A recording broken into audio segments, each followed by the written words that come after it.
Saudade do Rim, boa tarde aos meus amigos internautas, aos meus irmãos judeus, hebreus, israelitas. Mais uma vez vou ler um estudo do livro A Outra Face 2, do professor João Alves Corrêa, que tem por título Buda e Jesus. Será possível que as narrativas que tratam do Buda, o príncipe Siddhartha Gautama, inspiraram de alguma forma a redação das lendas de Jesus? Quem foi o Buda? Siddhartha Gautama, chamado simplesmente de Buda, literal, o Desperto, foi um príncipe de uma região do sul do atual reino do Nepal, que, tendo renunciado ao trono, se dedicou à busca da erradicação das causas do sofrimento humano e de todos os seres, e desta forma encontrou um caminho até ao despertar ou iluminação. Após que se tornou mestre ou professor espiritual, fundando o budismo. A época de seu nascimento e a de sua morte são incertas. Na sua maioria, os primeiros historiadores do século XX datavam seu tempo de vida por volta de 563 da Era Comum a 483 da Era Comum. A AC deve ser antes de Cristo, né?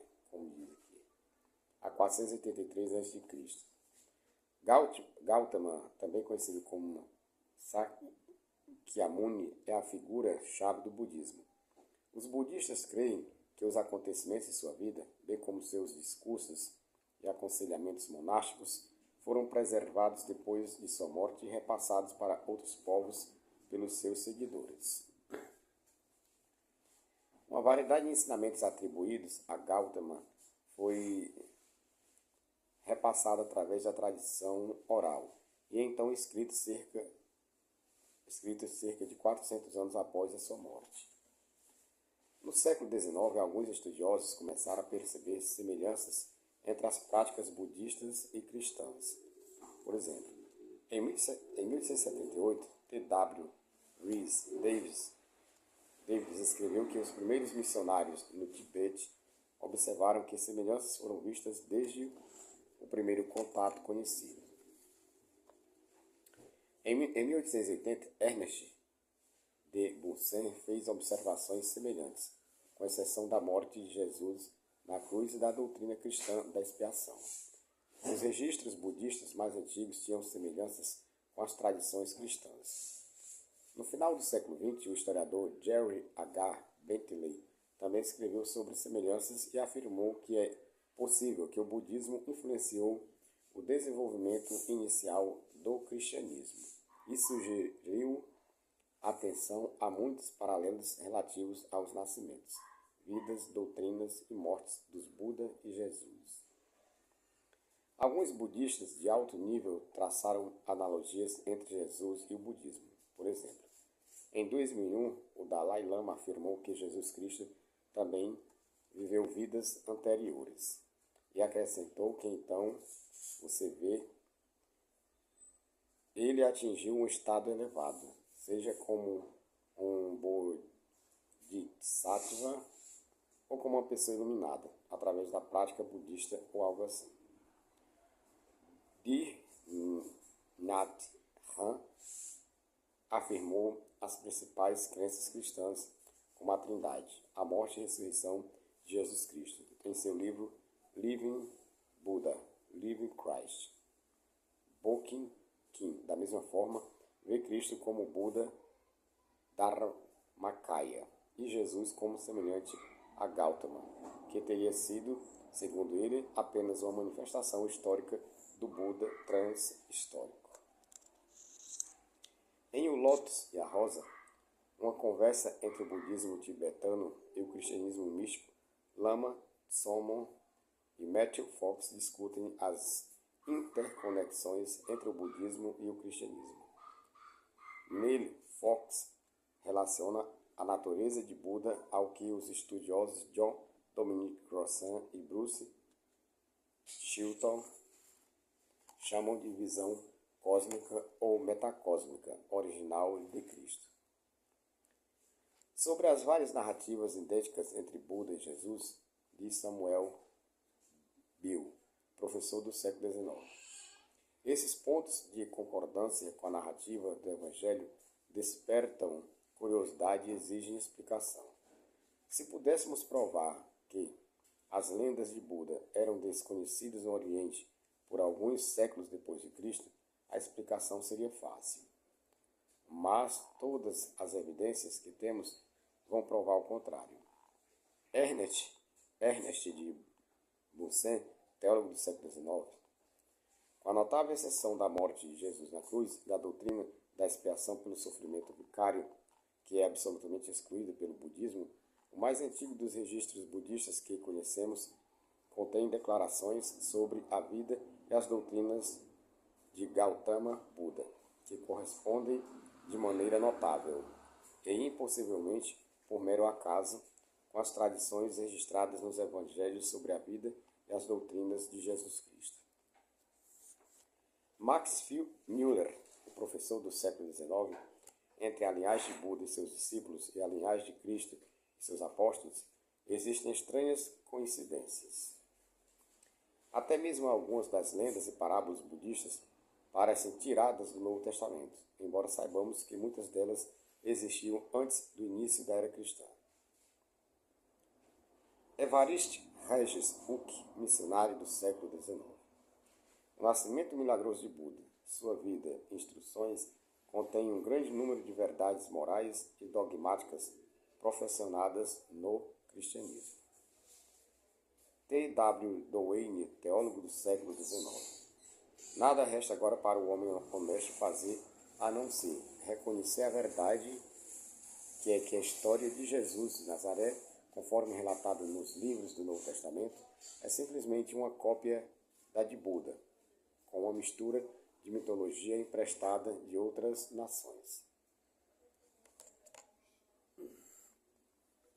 Tanto Buda quanto Jesus foram batizados na presença do Espírito de Deus. 2. Ambos foram para seus templos com a idade de 12 anos, onde dizem que surpreenderam a todos com sua sabedoria. 3. Ambos supostamente jejuaram na solidão por um longo tempo. Buda por 47 dias e Jesus por 40. 4. Na conclusão de seus jejuns, os dois foram até uma figueira. 5. Ambos tinham quase a mesma idade quando começaram seu ministério público. Quando ele, Buda, foi novamente ao jardim, viu um monge que estava calmo, tranquilo, controlado, sereno e digno. O príncipe, determinado a se tornar tal monge, foi levado a fazer a grande renúncia. Ele tinha então 29 anos de idade. Jesus, quando começou seu ministério, tinha cerca de 30 anos de idade. Lucas 3:23. 6. Ambos foram tentados pelo diabo no início de seu ministério. Para Buda, ele disse: não saia para adotar uma vida religiosa, mas volte ao seu reino. E em 7 dias você se tornará o imperador do mundo, cavalgando pelos 4 continentes. A Jesus ele disse: todos estes reinos do mundo eu te darei se você prostrar-se e me adorar. Mateus 4:9. 7. Buda respondeu ao diabo: afaste-se de mim. Jesus respondeu: vá embora, Satanás. Mateus 4:10. 8. Ambos experimentaram o sobrenatural depois que o diabo saiu. Para Buda, os céus choveram flores e odores deliciosos prevaleceram no ar. Para Jesus, vieram os anjos e o serviram. Mateus 4:11. 9.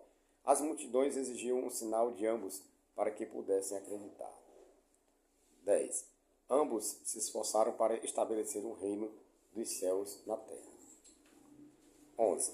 De acordo com o Somadeva, um livro sagrado budista, o olho de um asceta budista o ofendeu uma vez. Então ele o arrancou e jogou fora. Jesus disse: se o teu olho direito te faz tropeçar, arranca-o e lança-o fora. Mateus 5:29. 12. Buda ensinou que o motivo de todas as nossas ações deve ser piedade ou amor ao próximo. Jesus ensinou: Ame os seus inimigos e ore por aqueles que os perseguem. Mateus 5,44. 13. Buda disse: esconda suas boas ações e confesse perante o mundo os pecados que você cometeu. Jesus disse: acautelai-vos de praticar a vossa piedade diante dos homens para que os vejam. Mateus 6:1. 14. Ambos exigiram que seus discípulos renunciassem a todas as posses mundanas. 15. Ambos enviaram seus discípulos em missões missionárias. O número dos discípulos aumentou rapidamente e Gautama enviou seus monges em viagens missionárias de um lado para outro, convidando-os a vagar por toda parte, pregando a doutrina e ensinando os homens a organizar suas vidas com autodomínio, simplicidade e caridade. E Jesus chamou os 12 apóstolos e começou a enviá-los de dois em dois. Então, eles saíram e pregaram que os homens se arrependessem. Marcos 6, versículos 7 e 12. 16. Ambos tiveram um discípulo que andou sobre as águas. Para converter os aldeões céticos, Buda mostrou-lhes seu discípulo atravessando um rio sem afundar. Ele disse: venha. Pedro saiu do barco, andou sobre as águas e foi até Jesus. Mas, ao ver o vento, teve medo e começou a afundar e gritou: Senhor, salva-me. Mateus 14, versículos 9 e 30. 17. Um dia, Ananda, o discípulo de Buda, após uma longa caminhada pelo campo, encontra-se com Matangi, uma mulher da casta baixa dos Kandalas, perto de um poço, e lhe pede um pouco de água, mas ela não deveria chegar perto dele. Mas ele respondeu: minha irmã, eu não peço por sua casta ou sua família, eu peço apenas um gole d'água. Ela depois se tornou uma discípula de Buda. Quanto a Jesus, veio uma mulher de Samaria tirar água. Jesus disse-lhe: dá-me de beber. Porque os seus discípulos tinham ido à cidade comprar mantimentos. A samaritana disse: como é que tu, judeu, me pedes de beber, mulher samaritana? Pois os judeus não tratam com os samaritanos. João 4, versículo 7 ao 9, versículo 24. 18. Ambos tiveram um arquirrival. O principal rival do Buda era Devadatta, um primo do Buda, que é representado como tendo ciúmes de sua influência e popularidade e que buscava repetidamente compadecer sua morte. Já quanto a Jesus, enquanto Jesus ainda falava, veio Judas, um dos 12, e com ele uma grande multidão com espadas e porretes, dos principais, dos sacerdotes e dos anciãos do povo. O traidor lhes deu um sinal, dizendo: aquele que vou beijar é o homem, agarre-o. E ele se aproximou de Jesus e imediatamente disse: salve, mestre. E ele o beijou. Mateus 26, 47 e 49. 19. Quando Buda morreu, as coberturas de seu corpo se desenrolaram e a tampa de seu caixão foi aberta por poderes sobrenaturais. Quando Jesus morreu, e eis que houve um grande terremoto, porque um anjo do Senhor desceu do céu, veio, rolou a pedra e sentou-se sobre ela. Mateus 28, versículo 2. Bibliografia deste capítulo. Biao, The Romantic Languages of Sakya, Buddha from the Chinese Sanskrit, London, 1875, página 6. De Bunsen, The Angel Messiah of Buddhists, Essenes and Christians, London, 1880, página 50. Mueller, Introduction to the Science of Religion, London, 1873, página 243. La Tourette, A History of Christianity, New York, 1975, página 274. Hook, Christianity in China, Tartary, in Tibet, London, 1857, página 327. Douane, página 302. Arthur Lilly, Buddha and Early Buddhism, London, 1881, página 100, Matthew 4.2. Hans Joachim Hopes and Intelligent Persons Guide to Religions of Mankind, London, 1967, página 167. Matthew 21, versículos 18 e 19. Enciclopédia Americana, New York, Rand McNally and Company, 1963, página 4, volume 4, página 672. Mercury, de Conway, The Secret Anthology, London, 1874, página 173. Muller e Science, página 27. Matthew 16, verso 1. R. Spencer Hard, The Legends and Theories of the Buddhist, Compared with History and Science, London, 1866, página 181. Professor Max Muller, editora, edição Secret Books of the East, Oxford, Clarendon Press, 1879-1910, volume 21, página 129F. James Hastings, edição Encyclopedia of Religion and Ethics, New York, Edinburgh, T.I.T. Clark, 1918, volume 6, página 883, Matthew 26, 20. Herd, Monarchismo, página 6, Luke 1433. Hastings, volume 6, página 883. Lilly, página 139. Enciclopédia Britânica, New York, William and Ellen Benton, 1874, volume 2, página 373. Herd, Legends, página 134. Herd, Eastern Monarchism, London, 1860, página 230. Thomas Thornton, A History of China from the Earliest Records to the Treaty with Great Britain, in 1842, London, 1844, volume 1, página 341. Child, volume 1, página 229, Acts 3, versículos 6 a 8.